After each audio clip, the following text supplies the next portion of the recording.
Salut tout le monde, bienvenue sur Toy Talk TV. Moi, c'est Fabrice Denis et aujourd'hui, on va vous présenter le street art.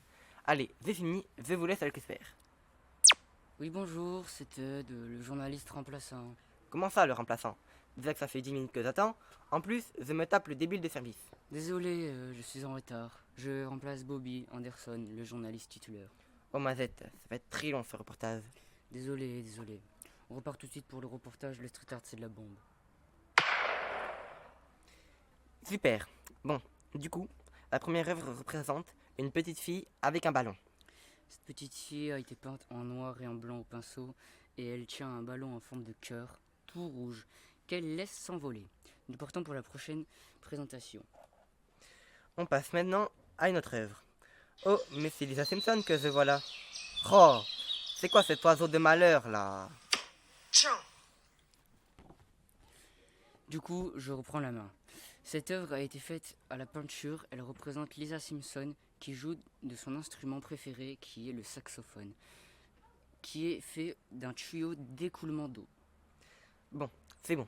J'ai enfin fini avec cet oiseau. On passe à une nouvelle œuvre. Et c'est un gros gorille. Oui, c'est ça, c'est un gros gorille, mais sur un côté d'un énorme bâtiment. On peut aussi voir de la végétation qui peut rappeler le milieu naturel du gorille. Il a été entièrement réalisé à la peinture. Donc voilà, on vous a présenté plusieurs œuvres représentant bien le street art. On dit que le street art c'est de la bombe, car c'est tout simplement fait grâce à une bombe. Mais pas que. Et oui, il y a différentes techniques, comme l'utilisation de stickers, de peinture. Le street art a été créé en 1960 aux États-Unis. Le premier mouvement s'apparentant à l'art de rue est le graffiti writing, lancé par deux artistes de Philadelphie, Cornbread et Cool Earl. Bonne journée les loups!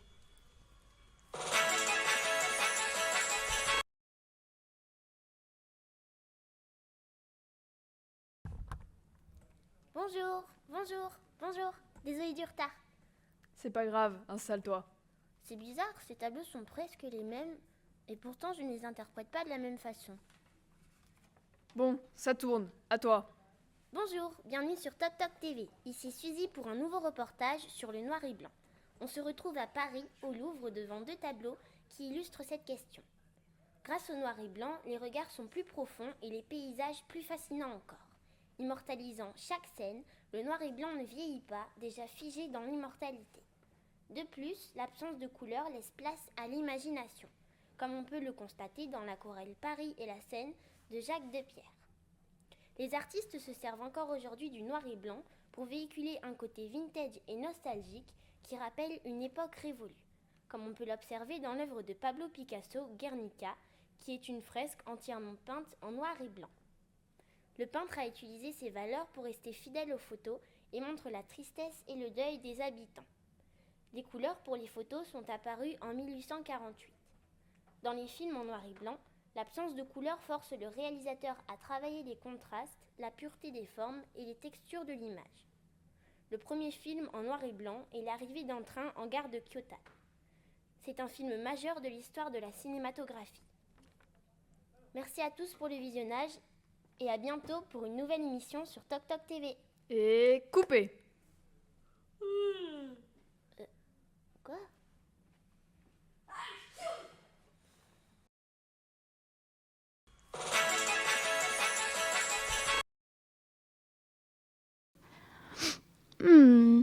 Ouah, tout simplement splendide.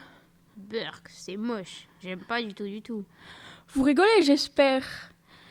C'est magnifique, splendide, extraordinaire. C'est vraiment trop laid. Ça ressemble à rien.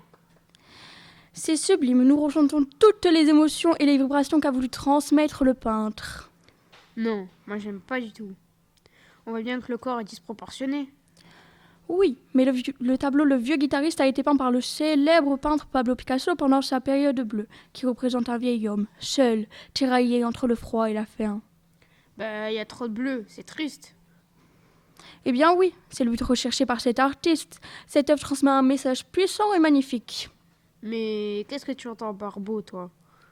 Pour ma propre personne, la beauté est subjective, c'est-à-dire qu'elle est propre à chacun d'entre nous.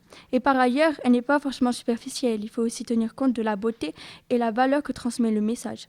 Par exemple, dans cette œuvre, l'artiste met en avant la pauvreté. Ce sujet me touche, m'émeut beaucoup. Eh ben, tu dis que ce tableau est laid. Eh bien non, quand nous comprenons le message transmis, l'œuvre devient belle. Non, je ne suis pas d'accord. La beauté, ça dépend du point de vue du narrateur. Je ne suis toujours pas d'accord avec vous, mais bon, c'est comme ça, mon cher. Et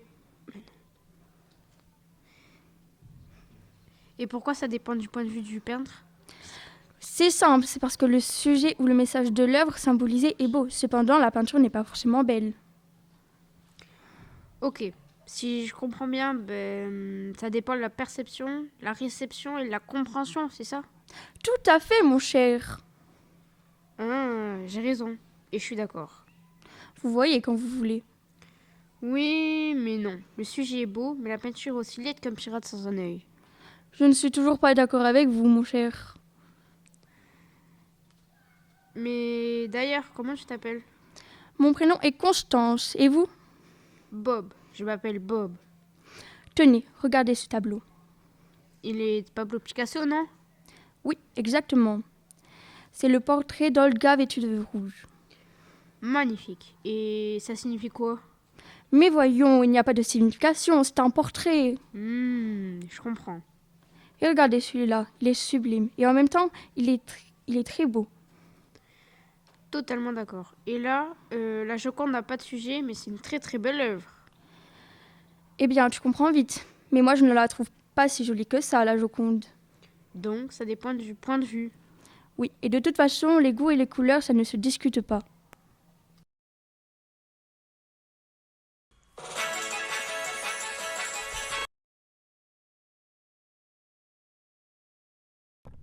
Bonjour à tous. Aujourd'hui, nous sommes en direct de Big Ben en compagnie de Hippolyte qui cherche un travail dans le monde de l'art.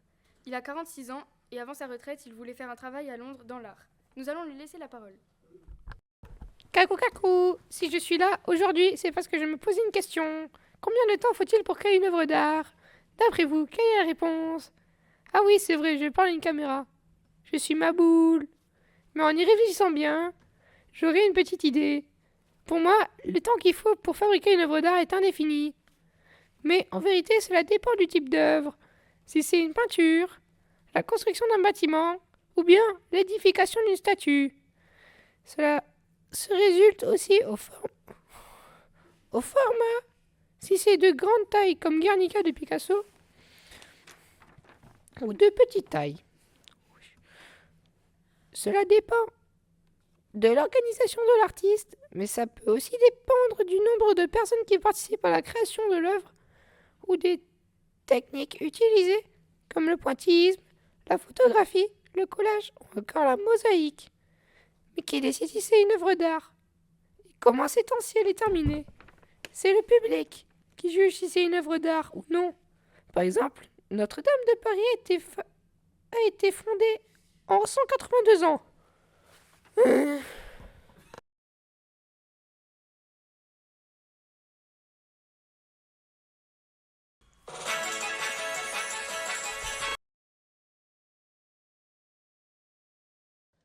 Salut, moi c'est Rodrigo, le vaillant marin des mers.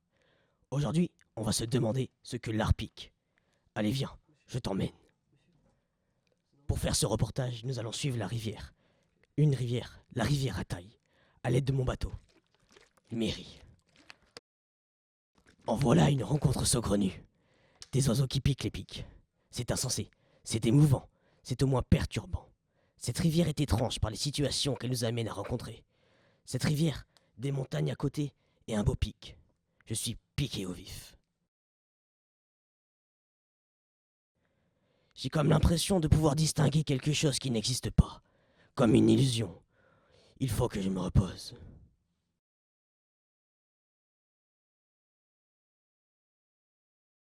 Oh, un chalet. Allons toquer à la porte, pour découvrir ce qui se cache derrière. Bonsoir, je peux rentrer? Oh, je peux jouer? Le poker est mon jeu de cartes favori. Hé hé, que du pic. J'ai gagné. Comme quoi, avec un peu d'harmonie, un ensemble de détails qui s'accordent, le moment devint plus réjouissant. Au revoir. Nous voilà de retour sur mon bateau, qui nous laisse glisser sur le cours de l'eau. Et reposons-nous la question. Qu'est-ce que l'art pique? Mais j'y pense. Enfin, je repense à ma journée.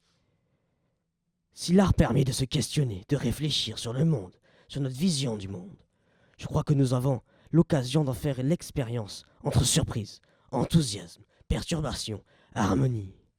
Je vais vite rentrer et tenter de m'y mettre. La laideur de mon tableau vous pique les yeux, la curiosité, c'est gagné. Et maintenant, un petit somme pour digérer.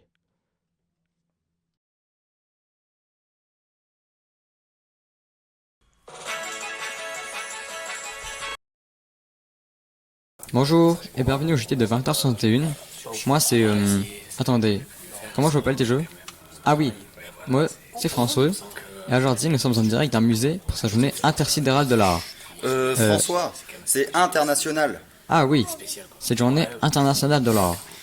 Aujourd'hui la question d'actualité c'est... Attendez, c'est quoi le jeu? De toute façon je suis là pour l'argent. Ah oui, est-ce que l'art ça peut faire mal? Pour répondre à cette question, nous allons parler de l'expérience peu connue de Marina Ibrahimovic. C'est une marraine de l'art de la performance. Son expérience a consisté à rester silencieuse pendant 6 minutes. Un temps énorme. 6 heures. Mais t'as appris ton texte, bon sang? Non. Comme je le disais, elle a dû rester 6 heures silencieuse sans protester. Petite ponctualité. Bon, j'abandonne. Il avait 72 jouets sur une table. Qu'est-ce que vous croyez? Sinon c'est pas drôle. Première catégorie d'objets, c'est des objets de plaisir. Et la seconde catégorie, des objets de souffrance. L'expérience a été arrêtée au bout de 4 heures, car c'était trop dangereux. Les gens commençaient à la mutiler. Cette expérience l'a impacté physiquement et cervellement. Mentalement. Bon, François, si tu continues, je vais pas te payer. Oh, ok, je suis sérieux si c'est pour l'argent. Mais certains artistes peuvent être touchés mentalement, et d'autres peuvent exprimer leur folie, comme le cri de Munch, où l'artiste exprime sa folie dans les tableaux. Ce sujet est très vaste, mais nous avons abordé les points principaux. En conclusion, l'art peut faire mal mentalement et physiquement. Merci de nous avoir écoutés et à bientôt.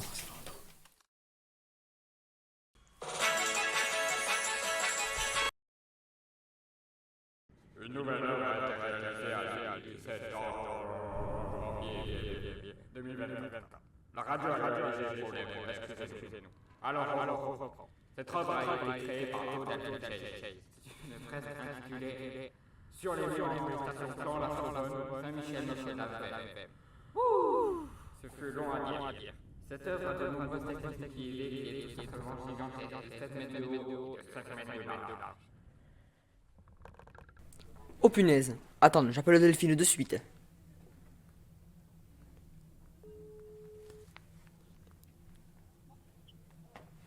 Allô Delphine?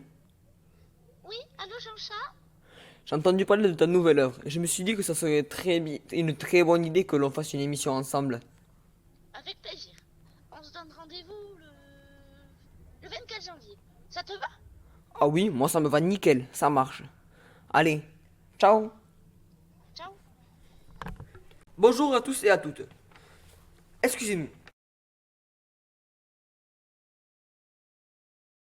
Nous sommes en direct. Nous sommes en direct de Lille. Derrière nous, nous pouvons voir la nouvelle œuvre qui fut réalisée le 17 janvier dernier par Delphine Chase. À travers cette œuvre, nous allons parler du street art en général, des différentes techniques pour réaliser la fresque, des différents artistes. Oui, tout à fait Jean-Charles. Bon, pour commencer, le street art, ou l'art à la rue, est un mouvement artistique utilisant l'espace public. Nous pouvons le retrouver à travers les graffitis, les tags, les pochoirs, les affiches, sous les ponts, des structures comme celle de... Pardonnez-moi, je vous coupe. Des affiches sous les ponts, là où les chats et les chiens sont présents. Comment pouvait-elle rester en état? Les affiches, déjà, elles sont entretenues par des personnes chaque jour. Bon, voilà, je continue. Maintenant, mon œuvre est une fresque, excusez-moi, comme celle de Bansky. Cela laisse un message, une signification, laissant à vous de le comprendre. Pardon. Merci de m'avoir écouté. Je dois m'en aller. Au revoir, Jean-Charles.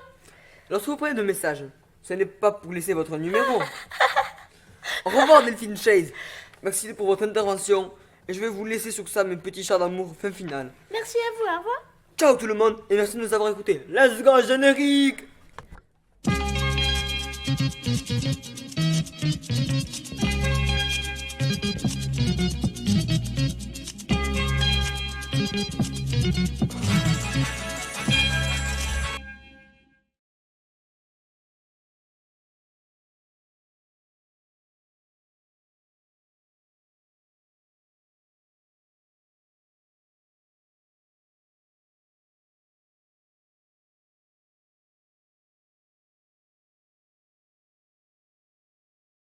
Maman, regarde! Les tableaux sont magnifiques, mais ils ont l'air faciles à refaire. Je me demande si mon petit frère peut le faire. Eh oui, ma petite Lola, même les plus grands artistes peuvent faire des œuvres très enfantines. Ah oui! Celui-là, on dirait du gribouillage. Oui, c'est une œuvre très célèbre de Citronely. Et celui-là, j'ai fait un bonhomme pareil à la maison. Ah oui, c'est vrai. Mais celui-là, c'est un tableau de Jean Dubuffet. D'accord. Mais tu es sûr que c'est de l'art, ça? Oui, mais est-ce que tu sais ce que c'est, l'art? Pas vraiment. L'art, ça regroupe des œuvres humaines destinées à toucher les sens et les émotions du public. Ah, donc les peintres, en fait, ils veulent faire ressentir quelque chose à nous. Exactement. Donc, on n'est pas obligé de faire des choses difficiles. Et c'est aussi pour ça que les papas et mamans, ils accrochent les dessins de leurs enfants sur le frigo. C'est ça. Qu'elles soient abstraites ou réalistes, nous avons une valeur sentimentale à vos œuvres. Même si l'on préférait quand même que vous les dessiniez sur des feuilles plutôt que sur les murs. C'est sûr. Mais du coup, maman, comment on appelle cet art? Ça a un nom? Absolument. On appelle cela de l'art brut. Ah, d'accord. Donc, en fait, même mon petit frère, il peut le faire.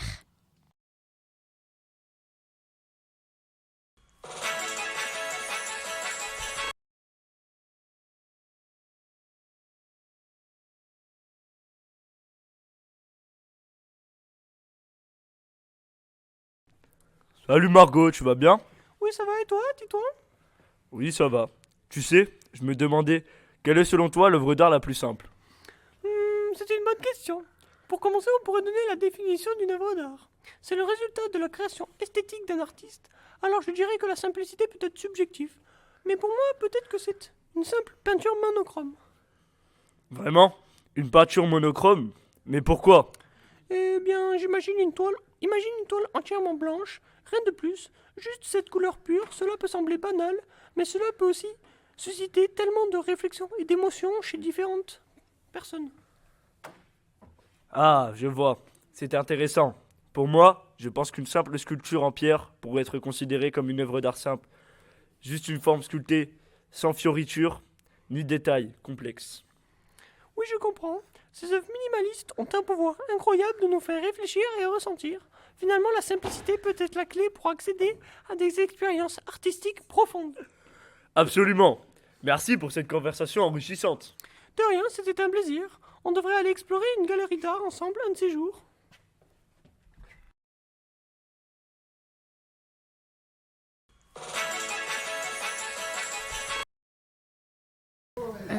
Bonjour à tous, bienvenue sur Art TV, votre émission quotidienne préférée. Aujourd'hui, nous nous retrouvons dans un vernissage pour une représentation d'œuvres d'art. J'ai décidé d'interviewer plusieurs personnes pour leur demander leur avis sur le vernissage. Bonjour, que pensez-vous de cette exposition d'œuvres? Bonjour, je trouve ça super. Les œuvres sont variées, de différents styles. J'ai aussi parlé avec d'autres personnes et chacune d'elles m'a répondu qu'ils avaient adoré retrouver les différentes sortes d'art, les différentes visions de l'art. Mais je ne suis pas d'accord avec cela, malgré les certaines différences qu'il y a. Ils ont tous un point commun, pas une œuvre n'est de petite taille.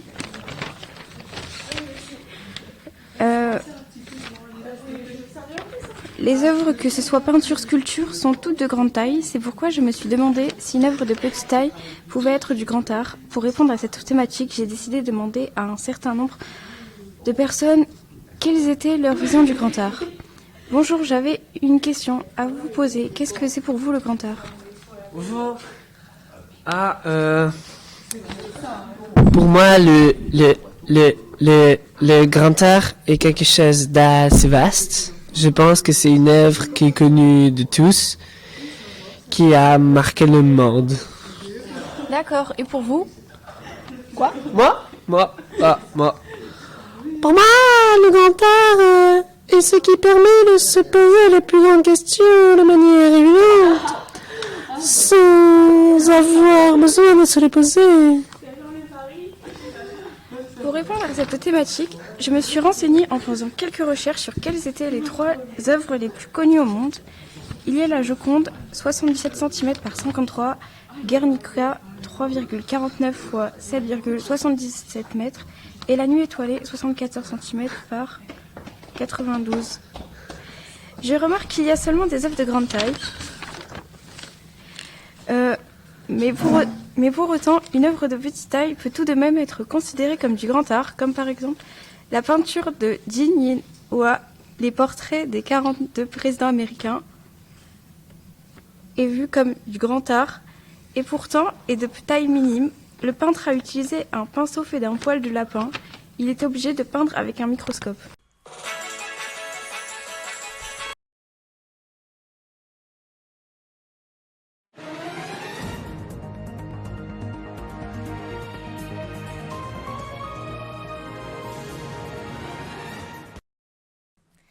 Hey, aujourd'hui, Ordre et moi allons vous présenter un débat sur le désordre a-t-il sa place en art?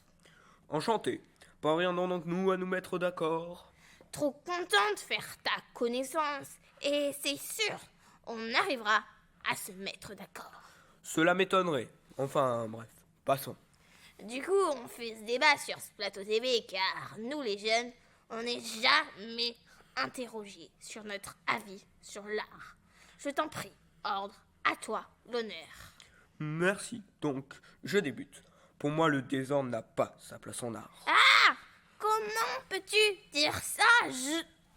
Voyons, laisse-moi expliquer mes arguments. C'est le principe d'un dialogue dans le respect des règles. Je reprends donc.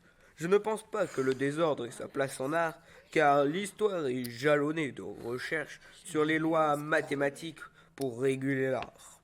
Cela s'inscrit dans la recherche d'une régularité, d'un rapport harmonieux entre les éléments d'une œuvre d'art. Le respect des règles est reconnu comme garanti.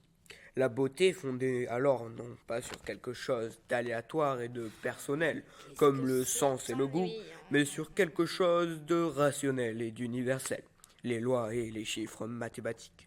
On peut prendre les exemples suivants. La façade de Notre-Dame de Paris, avec des tracés réguliers. Le Panthéon, également dessiré à partir de tracés réguliers. La dernière scène de Salvador Dali, qui reprend le principe de la symétrie axiale. La Difford de Ponyclec, qui peut paraître avoir été faite sans règle, mais la hauteur totale du corps est égale au nombre de têtes plus nombril, pieds.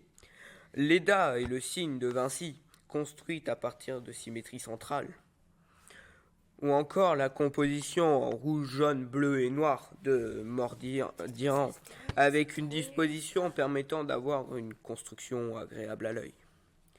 Remarquez dans toutes ces images et bâtiments à quel point les chiffres et les tracés ont des règles préexistantes, ont un rôle dans leur conception à la fois.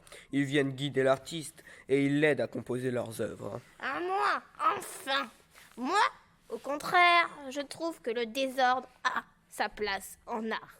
Car au XXe siècle, de nombreux artistes ont cherché à se libérer des règles de l'art. L'aléatoire, le hasard, le désordre sont même recherchés. Et je trouve ça splendide.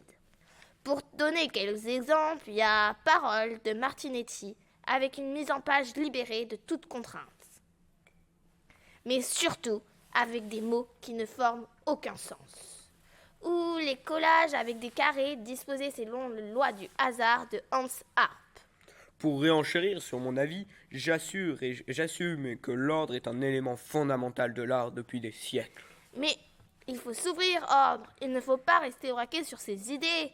Le désordre permet à l'artiste de créer sa version du monde. Non. Si. Tu ne connais rien à l'art. La preuve, tu ne sais même pas ce qu'est le nombre d'or. Je te projette ce que c'est. Le nombre d'or correspond à une proportion idéale de deux longueurs fondées à partir d'une suite mathématique. Je m'en fiche de ton truc d'or. L'ordre, c'est le désordre, andouille, car c'est unique et original. Si tu ne me reparles comme ça, je vais y aller aux mains. À l'attaque! Oh! Aïe, prends-toi ça! Arrête! Voyons, messieurs, arrêtez. L'ordre et le désordre sont tout aussi importants. Regardez cette œuvre de Jeff Wall. Au premier abord, on pourrait penser que cette image n'est pas du tout composée. Or, l'artiste a longuement travaillé pour organiser ce désordre. Autre exemple, la vidéo de l'ordre dans le désordre, avec là aussi un désordre organisé, ou le livre de Clarence Kloski, qui nous montre que l'ordre a besoin de l'absurdité, donc du désordre pour créer son livre, présentant les 100 premiers nombres classés par ordre alphabétique. Je crois que mon camarade est décontenancé. Je vais donc devoir finir cette émission moi-même. Donc, passez une bonne fin de journée et à la revoyure sur Toc Toc TV.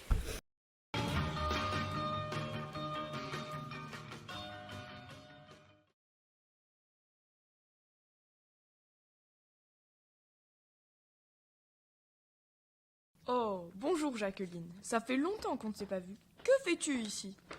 Bonjour Bobby. Je viens pour l'interview, mais je trouve ça dommage. J'aurais aimé le faire sur Pablo Picasso et sa période rose. Et toi?